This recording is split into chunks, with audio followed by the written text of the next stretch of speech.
ஓம் சரவணபவ நற்பவி. Hello மக்களே, நேற்று பார்த்தீங்கன்னா நான் திருவெற்றியூர் தாயாரை தாங்க பார்க்க போயிருந்தேன். அப்போ பார்த்தீங்கன்னா புட்டீஸ்வரர்னு சொல்லிட்டு சொல்லுவாங்க. அவர் ஆதிபுரீஸ்வரருங்க. அவருக்கு வந்து புணுக்கு சாத்து திருவிழா 3 நாள் தாங்க நடைபெறும். அந்த திருவிழாக்காக நாங்கள் போனப்போ பார்த்தீங்கன்னா மணியே முடிய சொல்ல 2 ஆயிடுச்சுங்க. லைனில் போயிட்டு நின்ன மக்களே நீங்களே பார்த்துக்கிட்டே இருப்பீங்க பாருங்கள். க்யூ பாட்டுட்டு போயிட்டே இருக்குங்க. நாங்கள் பாட்டுட்டு போனோம். கடைசியில் தாங்க எங்களுக்கு ஒரு லைன் கிடச்சிது. இந்த சைடு பார்த்தீங்கன்னா 25 ரூபா லைனுன்னு சொன்னாங்க. அந்த சைடு பார்த்தீங்கன்னா 100 ரூபா லைனுன்னு சொல்லிட்டு சொன்னாங்க. நான் அங்கே 100 ரூபா லைன்லேயே போய் நிற்கலான்னு சொல்லிட்டு தாங்க போய் நின்னோம். அப்போ பாருங்கள் மக்கள், கோயில் கோபுரம் எங்கே தெரியுது பாருங்கள். அந்த இடத்துல தான் நாங்கள் வந்து கடைசியில் நின்றுருந்தோம். 2 வீலர்லாம் அங்கே போய் நிப்பாட்ட முடியாதுங்க. அதுக்குன்னு 2 வீலர் பார்க்கிங் தனியாக தான் இருக்குது. சரி, அதுக்காக போயிட்டு அந்த இடத்துல நிப்பாட்டிட்டு மறுபடியும் இங்கே வந்து லைனில் தாங்க நின்றுட்டுருந்தோம். என்ன பார்த்தீங்கன்னா க்யூ 1 பை 1 நகர பார்த்தீங்கன்னா ஒரு 4-5 மணி நேரம் ஆயிடுச்சுங்க. கோபுரம் உங்களுக்கு காமிச்சிட்டே இருப்பேன் பாருங்கள். நாங்கள் எவ்வளோ தூரம் கோபுரத்தை போயிட்டு பார்க்குறோன்னு சொல்லிட்டு. அதுக்கப்புறம் ஐயனும் தாயாரும் பார்த்திங்கன்னா வீதி உலா வந்தாங்கங்க. அவங்கள ஒரு தரிசனம் போட்டுட்டு மக்களே நீங்களும் பாருங்கள். பார்க்கறதுனால கூட உங்களுக்கு அருள் நல்லாவே கிட்டுங்க. அந்த அருளை நாங்கள் பெற்றுட்டு அதுக்கப்புறமா பார்த்திங்கன்னா உள்ளே போன மக்களே, அங்கே போனீங்கன்னா என்ட்ரன்ஸில் 100 ரூபா டிக்கெட்டு. 100 ரூபா டிக்கெட் அங்கே போய் எடுத்துகிட்டு உள்ளே போகிற மக்கள் ஒரே போலீஸு. அங்கங்கே க்ரௌட் நின்றுக்கிட்டே தான் இருக்காங்க.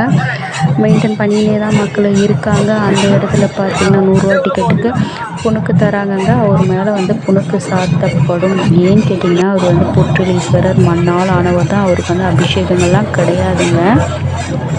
இது வந்து எங்களுக்கு லாஸ்ட்டு மந்த்தே தெரிய ஆரம்பிச்சிது. தம்பி தான் எனக்கு சொன்னால் கண்டிப்பாக இந்த கோயிலுக்கு போய்ட்டு வந்துடணுமான்னு சொல்லிட்டு அந்த பிளானில் தாங்க நாங்கள் இருந்தோம். அதுக்கப்புறம் பார்த்திங்கன்னா 3 நாள் தான் இந்த புணுக்கு சாத்துற திருவிழா வந்து 3 நாள் தான். அதுக்கப்புறமா பார்த்திங்கன்னா அவருக்கு கலசம் சாத்தப்பட்டுடுங்க. சாத்தப்பட்ட பிறகு 1 வருஷத்துக்கு அவருக்கு அபிஷேகமே கிடையாதுங்க. இப்படி தான் தைலம் புணுக்கு இதில் தான் அபிஷேகம் இந்த 3 நாளில் பண்ணிவிட்டு அவருக்கு வந்து கலசம் போட்டுருவாங்க. ஏன்னா அவர் மண்ணால் ஆன ஈஸ்வரர், ஆதிபுரீஸ்வரர், ஆதி காலத்தில் இருந்து இருக்கிறவருங்க. அவருக்கு அபிஷேகங்கள் நடைபெறாது. இதுதாங்க உண்மை. நேற்றே அவ்வளோ க்ரௌடு இருந்தது. கிட்டத்தட்ட 5000-6000 பேருக்கு மேலே இருப்பாங்க. நான் உங்களுக்கு அந்த க்ரௌடையும் காமிச்சிருப்போம் மக்களே. அவ்வளோ கூட்டம் இருந்தது. இன்றைக்கி நாளைக்கெலாம் போய் பார்க்க முடியுமா என்னட்டு தெரியல மக்களே. அப்படி ஒரு க்ரௌடு. நேற்றே நாங்கள் நினச்சிட்டோம், ஐயா உன்னை தரிசித்ததே எங்களுக்கு ஆனந்தம் ஐயா. நேற்றே எங்களுக்கு அந்த தரிசனத்தை கொடுத்ததுக்கு நன்றின்னு சொல்லிட்டு நான் இன்றைக்கும் சொல்ல கடமைப்பட்டிருக்கேனுங்க ஐயனுக்கு. அதுக்கப்புறமா நாங்கள் வந்து பிரகாரத்தெல்லாம் சுற்றி வரும்போது பார்த்திங்கன்னா அந்த இடத்துல அவர் கலசம் இல்லாத பார்த்து அந்த புணுக்கை நாங்கள் வாங்கிட்டு வரும்போது எங்களுக்கு இருந்த ஆனந்தம் இருந்தது பாருங்க. உண்மையாலுமே இங்கே அளவு கடந்த ஆனந்தம் அந்த இடத்துல நாங்கள் பட்டோங்க. அதுக்கப்புறம் பாருங்கள், இது தாங்க புணுக்கு. அங்கே 100 ரூபா டிக்கெட் வாங்கினா இந்த புணுக்கு கண்டிப்பாக கையில் கொடுப்பாங்க நமக்கு. அந்த புணுக்கு தாங்க 1 வருஷத்துக்கு ஒரு தடவை தான் அவருக்கு அபிஷேகம் பண்ணுற புணுக்கு அதுதான். அதுக்கப்புறமா நாம் வந்து ஐயனை தரிசிச்சுட்டு வடிவுடை தாயாரை பார்க்கலாங்க. மூலவரையும் பார்க்கலாம், உற்சவரையும் பார்க்கலாங்க. நேற்று நாங்கள் இந்த மாதிரி ஒரு ஸ்தலத்துக்கு போவோம்னு சொல்லிட்டு நாங்கள் உண்மையாலுமே சொல்கிறாங்க. இந்த மாதிரி ஒரு நிகழ்வுலாம் எங்களுக்கு வந்து அந்த ஆதிபுரீஸ்வரர் நிகழ்த்துவார் நான் நினைக்கல. வடிவுடை தாயார் நிகழ்த்துவார் நான் நினைக்கவே இல்லைங்க. நான் போனது சரி தெய்வங்களை பார்த்துட்டு வரலான்னு தான் போனேனே கண்டி. ஆனால் அற்புதங்கள்லாம் இந்த அளவுக்கு நடக்கும்னு நான் கொஞ்சம் கூட நினச்சி பார்க்கலங்க. இந்த மாதிரி ஒரு நிகழ்வு எனக்கு நடந்தது. கண்டிப்பாக இதுக்கெல்லாம் காரணம் என்னன்னு பார்த்தீங்கன்னா பிரம்ம முகூர்த்த பூஜை தாங்க. இந்த தடவை நான் வேல்மாறல் பூஜை நடத்த சொல்ல நான் உங்களுக்கு ஏற்கனவே சொல்லியிருப்பேன். வேல் வழிபாடு அந்த வேலை எடுத்துகிட்டு போயிட்டு இதே கோவிலில் தாங்க எங்களுக்கு வந்து அந்த வேல் வழிபாடு நடந்தது. நான் உங்களுக்கு அந்த வீடியோ அப்லோட் பண்ணியிருப்பேன்.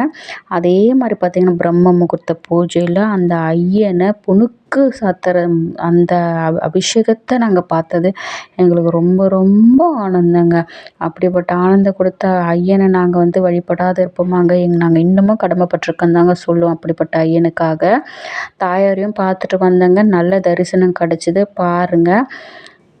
2 நாள் தாங்க இருக்கும். நேற்று ஒரு நாள் முடிஞ்சிருச்சு. இன்றைக்கி ஒரு நாள், நாளைக்கு ஒரு நாள் தாங்க. உங்களால் போய் பார்க்க முடியும்னு நினச்சிங்கன்னா நீங்கள் போய் பார்த்துக்கோங்க. ஆனால் சேஃப்டியாக போங்க மக்களே. சேஃப்டி இல்லாத போக முடியாது. உங்களுடைய திங்ஸ்லாம் பத்திரமா பார்த்துக்கோங்க. ஏன்னு கேட்டிங்கன்னா அங்கே போலீஸ் க்ரௌடு வந்து பேசிக்கிட்டே தான் இருக்காங்க மைக்கில். எப்போவுமே அலௌன்ஸ் பண்ணிக்கிட்டே தான் இருக்காங்க. நிறைய பேர்து பொருட்கள் காணாதெல்லாம் போதும்னு சொல்லிட்டுலாம் சொல்லிகிட்ருக்காங்க மக்கள். அதனால தான் சொல்ல, சப்போஸ் நீங்கள் போனீங்கன்னா நீங்கள் வந்து சேஃபாக போயிட்டு வாங்க மக்களே. நேற்று பாருங்கள் எங்களுக்கு சந்திர பகவான காட்சி கொடுத்தாருங்க. பௌர்ணமின்றதுனால பாருங்கள் எங்கள் நெத்தியில் இந்த புணுக்கு இருக்கும் பாருங்கள். அவருடைய உடம்பில் சாத்தப்பட்டு அபிஷேகம் பண்ண புணுக்கு தாங்க அங்கே தராங்க. அதை தான் நாங்கள் இட்டுட்டு வந்தோம். இதோடு அடுத்த வருஷம் தாங்க இந்த அபிஷேகம் அவருக்கு நடைபெறும்.